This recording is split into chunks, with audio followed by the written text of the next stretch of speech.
Kembali kita bertemu dan akan membahas sebuah topik yang nanti akan kami beri judul bertadabbur dengan puisi yang berjudul Bukan Karena Khutbah. Sebelum kita akan berbicara atau berdialog dengan penulis puisi ini, kami akan mencoba untuk membacakan dulu apa yang ada di dalam goresan ini.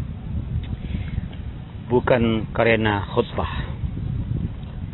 terbayang engkau melangkah, tinggalkan kampung negeri Mekah, pindah hijrah ke Madinah, turut pindah dari Allah, mengendap-endap bersama sahabat dari mata para penjahat yang membencimu 24 karat. Engkau pergi membawa misi dari Allah Tuhan yang suci, ubah jahiliyah jadi madani. Allah pilihkan Madinah menyemai misi. 1045 tahun berlalu sudah, dunia berubah, manusia berubah. Bukan karena pandainya engkau berkhutbah, tapi karena akhlakmu yang sangat indah. Nah, saudara penonton, kami akan lanjutkan nanti setelah kami berdialog dengan narasumber kita. Assalamualaikum Pak Prof. Waalaikumsalam warahmatullahi wabarakatuh. Ya, kembali kita bertemu ya Prof setelah rehat beberapa hari ini. Iya, karena juga diganggu oleh cuaca yang tidak menguntungkan. Ya, sore ini bagus sekali. Ya, padahal kita memang menginginkan syuting ini dilakukan di alam terbuka ya Prof. Ya. Alhamdulillah. Ya, tadi sudah saya bacakan 4 bait dari puisi yang berjudul Bukan Karena Allah. Ini saya lihat ini terkait dengan masalah hijrah. Iya. Dan kita memang dalam beberapa hari ke depan akan meninggalkan tahun 1445 Hijrah ya Pak. Dan kita akan menapak lagi untuk insya Allah kita akan memasuki tahun baru 1446 Hijriah. Barangkali dari tulisan ini mungkin Anda bisa menjelaskan apa yang makna yang terkandung di dalam puisi ini ya Prof. Silakan. Ya. Jadi kapan sebenarnya dimulai peradaban modern itu? Iya, ya. Sekitar tahun 84-87 saya lupa, ada sebuah pameran ilmu pengetahuan di Chicago. Di situ digambarkan rentetan perkembangan peradaban itu. Iya, ya. Ternyata itu berawal di Baghdad. Iya. Diakui oleh dunia. Iya. Dan Baghdad itu kemudian di Madinah misalnya. Iya, ya. Nah, Madinah itu menjadi disemainya peradaban modern oleh seorang hamba Allah yang diangkat sebagai Rasul oleh Muhammad Sallallahu Alaihi Wasallam. Jadi disitulah mulainya berkembangnya, tumbuhnya peradaban modern dari peradaban jahiliyah. Peradaban modern disebut juga dengan peradaban madani itu, yang bertamadun, yang berperadaban, yaitu yang mulai mengembangkan peradaban itu dengan berdasarkan kepada ilmu pengetahuan dan teknologi, tetapi basicnya adalah wahyu. Ini yang menarik. Nah, jadi dunia sudah mengakui itu sekarang bahwa memang peradaban itu berubah di masa-masa setelah Nabi pindah ke Madinah itu.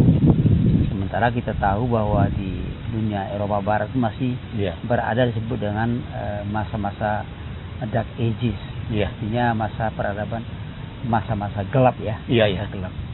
Nah, itu. Jadi bagaimana peradaban jahiliyah bisa berubah jadi peradaban madani? Di situ kita katakan rupanya Nabi mengubah masyarakat jahiliyah ke madani itu bukan karena khutbah. Bukan. Karena khutbah itu, kalau khutbah mungkin beliau berpidato, menyeru, berdakwah, tapi bukan itu yang membuat orang tertarik, membuat orang tertarik. Itu rupanya itu hanya semacam pengumuman pemberitahuan saja. Tapi yang membuat peradaban modern itu berubah itu, peradaban jahiliyah ke modern itu berubah karena akhlak pemimpin. akhlak pemimpin itulah yang membuat seruan untuk berubah itu menjadi diikuti. Diikuti. Jadi bukan seruan lalu berubah, bukan. Tapi dari seruan itu masyarakat melihat apakah yang diserukan oleh pemimpin itu benar apa sesuai dengan perilakunya. Itu yang membuat. Jadi beliau mengajak masyarakat itu berubah. Berubah total dari perilaku jahiliyah menjadi pemimpin, karena memang perubahan itu diawali dari diri seorang pemimpin. Jadi Prof, kita lihat hijrahnya Rasul dari Mekah ke Madinah itu bukan hanya sekedar pindah karena memang itu ada perintah Allah untuk menghindar dari kejaran kaum musyrikin ya Prof. Tapi mungkin lebih daripada itu akan ada sesuatu perubahan yang betul-betul diakui oleh dunia ya Prof. Jadi begini. Dalam sebuah hadis Nabi mengatakan, seandainya bukanlah perintah Allah, aku tidak pindah. Tidak pindah. Karena beliau sangat mencintai tanah kelahirannya walaupun gersang. Tetapi Allah sudah menentukan bahwa rupanya ada tempat-tempat tertentu, ada tanah-tanah tertentu yang bisa tumbuh. Tempatnya di Madinah. Nah, kalau kita melihat karakter masyarakatnya berbeda. Karakter masyarakat Mekah dengan Madinah itu berbeda. Berbeda. Jadi makanya lebih di situ, oleh sebab itu tuh beliau sebuah ide. Jadi ada satu ayat dalam Al-Quran, inna masalah kalimat ini begini, perumpamaan ide yang baik itu artinya begini, itu seperti pohon yang baik, seperti pohon yang baik, dia akan tumbuh di tempat yang subur, lalu dia akan bercabang, dia akan memberi buah, tu'ti ukulaha kullahin. Jadi kamasali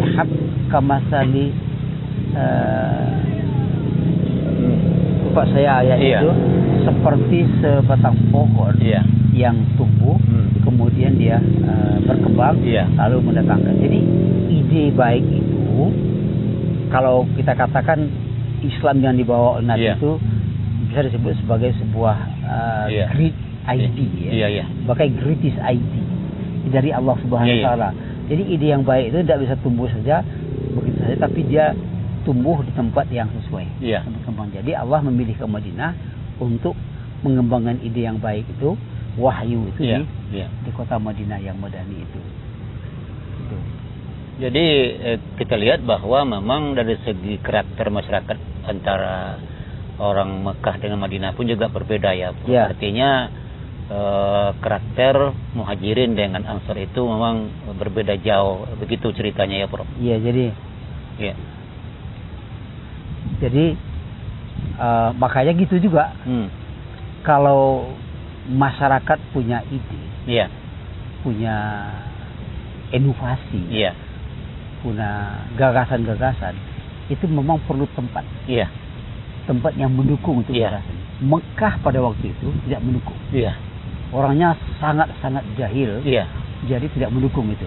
Makanya kita tahu bahwa Nabi dimulai dengan proses hijrah itu kan dimulai dengan proses sekelompok tokoh-tokoh masyarakat Madinah akan menemui Nabi, mengundang Nabi malah ke Madinah. Nah itu dia. Jadi idenya oleh sebab itu, nah kenapa orang Madinah itu tertarik dengan Nabi?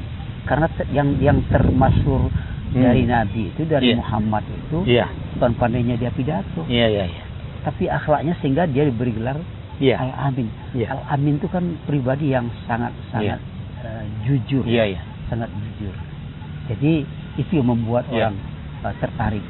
Nah, ini saya tuliskan puisi itu gunanya adalah bahwa ternyata yang mengubah dunia itu bukan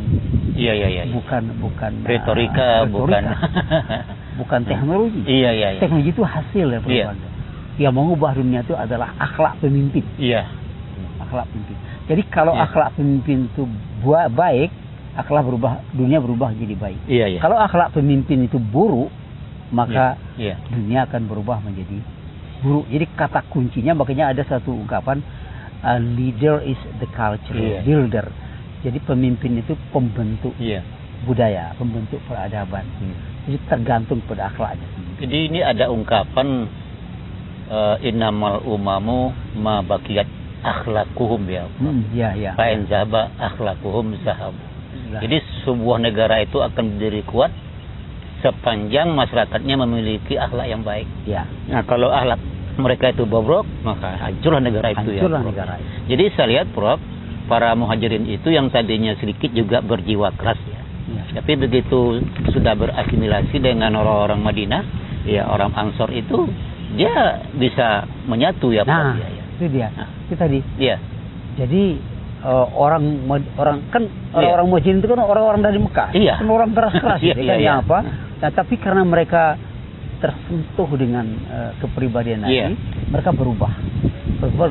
Pergi ke Madinah, daerahnya subur. Masyarakatnya subur. Nah, situlah yang menjadi sebuah kajian fundamental saya kira untuk kita bawa kepada negara kita. Itu kata kuncinya adalah yang mengubah dunia itu adalah akhlak. Konon kabarnya juga bahwa setelah Nabi sampai Madinah itu dia mampu berhasil untuk membujuk orang-orang Yahudi Nasrani itu ya, Prof, untuk menjualkan kebunnya kepada Nabi. Sehingga banyak memang kebun-kebun orang Yahudi Nasrani itu yang dibeli oleh Nabi, akhirnya menjadi kekayaan umat Islam waktu itu ya, Prof. Yang hijrah bersama Nabi itu kan di antara sahabat Nabi kan ada pengusaha-pengusaha. Iya, pengusaha besar ya. Pengusaha. Iya. Jadi di antara sahabat itu kan kekayaannya luar biasa. Mekah ditinggalkan ya? Ditinggalkan. Iya. Sampai di Madinah kan orang-orang Ansar kan mau bagi-bagi. Di rumah makan ada juga mau bagi istri macam. Kata sahabat Nabi, saya lupa nama, apakah bin Zubair atau Abdullah bin Zubair apa namanya? Katanya tidak usah saya dikasih apa-apa. Tunjukkan ke saya pasar. Ada pasar seperti itu ya. Berkembang. Jadi kepandaian orang-orang Makkah berniaga itu berkembang di Madinah. Jadi memang Nabi juga hobi berdagang dia, Prof, ya. Tapi juga diikuti oleh para sahabat ya. Jadi ternyata memang ide baik itu memang harus didukung juga oleh finansial yang baik. Iya, betul. Finansial. Saya melihat kalau jadi ada beberapa syarat. Ada ide baik, ada ide-ide yang baik, ada finansial yang kuat, ada tokoh yang jujur. Kalau tiga ini bersinergi, maju. Saya melihat Indonesia ini bisa negara hebat. Kenapa? Finansialnya sumber daya alam, kaya luar biasa. Dan saya melihat bangsa Indonesia ini bangsa yang punya ide-ide kreatif. Cuma mungkin pemimpinnya belum memenuhi standar itu. Sehingga akibatnya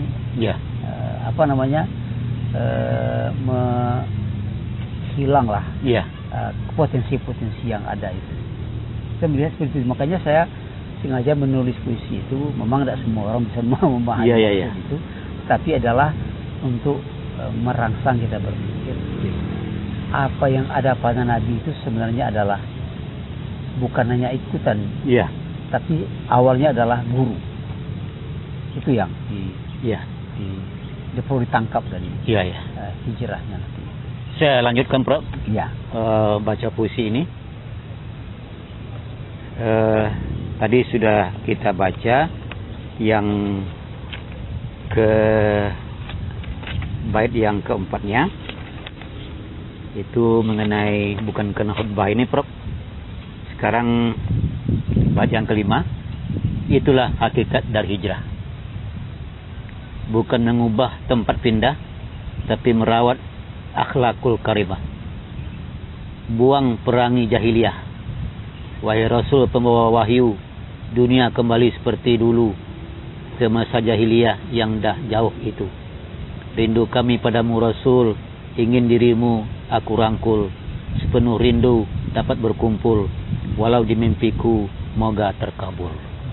Apa mungkin yang tersirat dalam makna puisi ini? Makna puisi ini kita merindukan sosok Nabi itu, dari situ kan ada fisiknya tapi yang paling substansial itu adalah akhlaknya, itu yang kita rangkul. Makanya kita merindukan dia. Kita merindukan dia karena tidak mungkin Nabi akan lahir lagi, muncul lagi. Tapi yang kita rindukan itu adalah bagaimana kita bisa mencontoh sosoknya.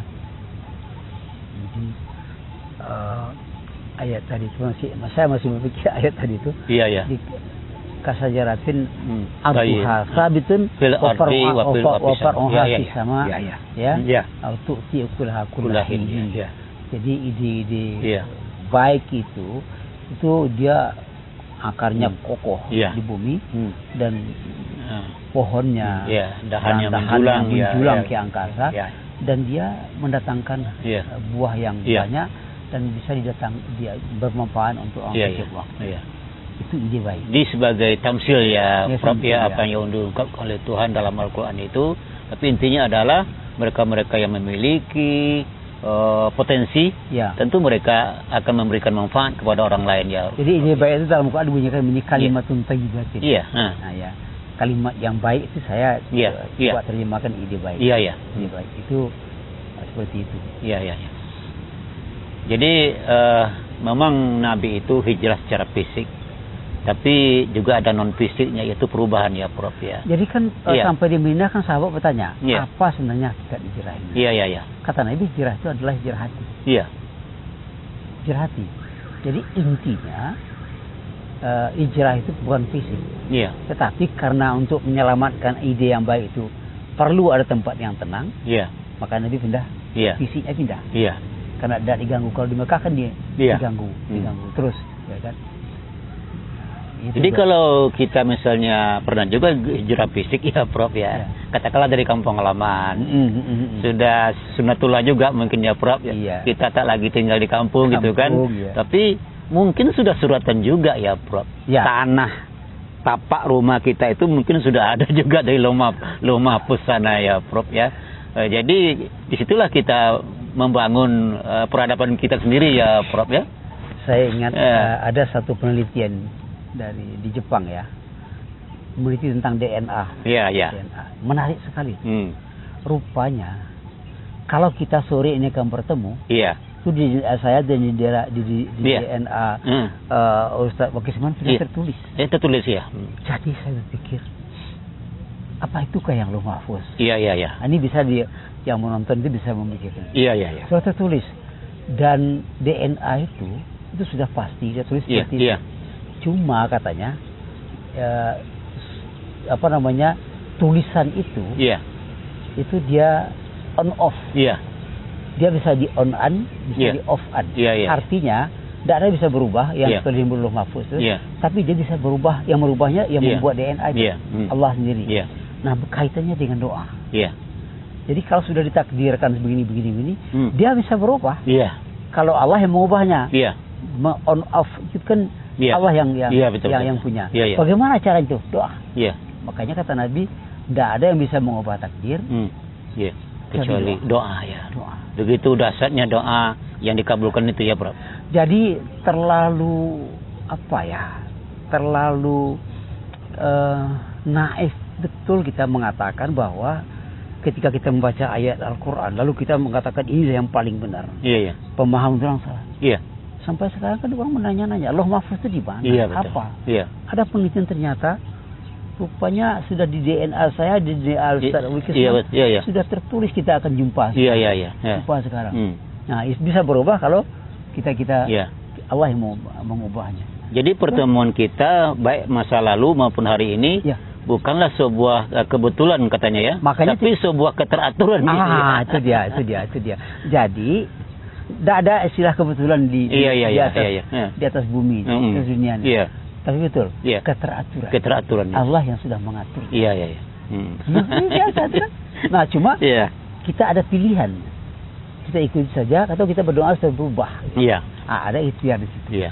Jadi untuk menciptakan perubahan yang sungguhnya itulah dari hijrah itu yang kita perlukan, Prof. Itu dia. Hijrah itulah intinya. Kalau Nabi tetap aja di Mekah dengan karakter masyarakat Mekah yang seperti itu, enggak kayak karakter umatnya Nabi Nuh berapa seribu tahun kan? Berapa orang? 80 orang cuma yang muslim Islam itu. Nah, itu. Jadi hijrah itu sendiri adalah perubahan Prof. Jadi apa yang dilakukan Nabi atas ketentuan Allah, di situ ibrah, itu mauizah. Oh, rupanya Nabi begini. Berarti Nabi itu tidak akan melakukan kalau tidak izin daripada Allah Subhanahu wa taala. Artinya apa? Dari diri Nabi itu sendiri kita menjadi mendapatkan pelajaran bahwa kita harus begitu. Nah, kita lihat setelah Nabi itu sampai ke Madinah, selain tadi dia menggiatkan apa yang kita kenal dengan membangun peradaban tadi, dan yang menjadi basicnya adalah masjid ya, Prof ya. Tapi juga menggiatkan ekonomi umat pada waktu itu. Nah, apa yang dapat mungkin kita kita tarik beberapa kalimah-kalimah terkait dengan masalah peradaban umat dan termasuk pembangunan ekonomi ini, Prof. Saya ulang kembali. Pameran ilmu pengetahuan di Chicago itu ternyata kan dari Madinah. Madinah itu awalnya di masjid. Masjid. Artinya dari masjid untuk dunia. Dunia. Kok bisa gitu? Masjid itu artinya dalam bahasa Arab itu namanya isim makan. Berasal dari kata sajadah. Masjid itu tempat sujud. Ada apa arti tempat sujud? Rupanya sujud itu kan meletakkan dahi kita di bumi. Itu apa? Merendahkan hati. Menundukkan keangkuhan, menundukkan nafsu. Maka ketika itu rupanya ide-ide yang baik itu muncul. Ini yang baik bukan sekedar ide untuk kepentingan pribadi, tapi ide yang baik untuk bersama itu muncul ketika kita merendahkan hati, menekankan kesombongan, keangkuhan. Makanya masjid di masa Rasulullah fungsinya banyak, bukan hanya tempat sujud, ternyata, tetapi ada pengembangan derivasi dari sujud itu apa? Jadi masjid itu tempat sujud, tempat menyatukan diri, bukan tempat bertengkar. Jadi saya melihat kenapa kok ada, harusnya umat yang sujud itu dia merasakan dirinya adalah sebagai hamba yang lemah hina di hadapan Allah, sehingga dia tidak merasa punya sedikit pun untuk menyombongkan dirinya kepada orang lain. Ketika perasaan itu hilang, maka yang muncul itu adalah kesucian hati, kesucian pikiran. Nah, ide-ide baik itu muncul di situ. Baik itu. Cobalah kalau ketika sombong kita semua aja orang kan tidak masuk. Padahal kita kalau kita merendah, nampak terbuka hijab. Oh, dari orang ini saya bisa belajar. Dari orang ini saya bisa belajar. Ini orang sudah tua kok masih bekerja, masih saya masih muda. Ini orang anak muda kok sudah sebaik ini, saya sudah tua kok tidak sebaik ini. Jadi semuanya jadi pelajaran itu. Yang paling yang paling miris, kita tidak maunya menghargai karya orang nih, seperti itu ya, Pak. Jadi tidak mau menghargai tadi itu bertentangan dengan sujud. Bertentangan dengan hakikat sujud. Sujud itu menghilangkan kesombongan, menghilangkan keangkuhan. Ketika kita tidak mau menghargai orang, tidak mau menerima orang, itu berarti bertentangan dengan sujud. Makanya sujud kita dalam salat ada suatu ungkapan. Salat itu katanya kuantum. Kalau tidak mendekatkan, salat bisa menjauhkan. Tidak mendekatkan dengan Allah, salat bisa menjauhkan kita dengan Allah. Lah kok begitu? Karena kita berpura-pura dengan Allah, padahal belakangnya. Makanya Allah marah. Oh, kamu rupanya salatnya injak-injak gitu. Makanya Allah. Jadi salat itu adalah kuantum. Kalau dia tidak mendekatkan, dia pasti menjauhkan. Maka banyak orang yang salat tapi dia jauh.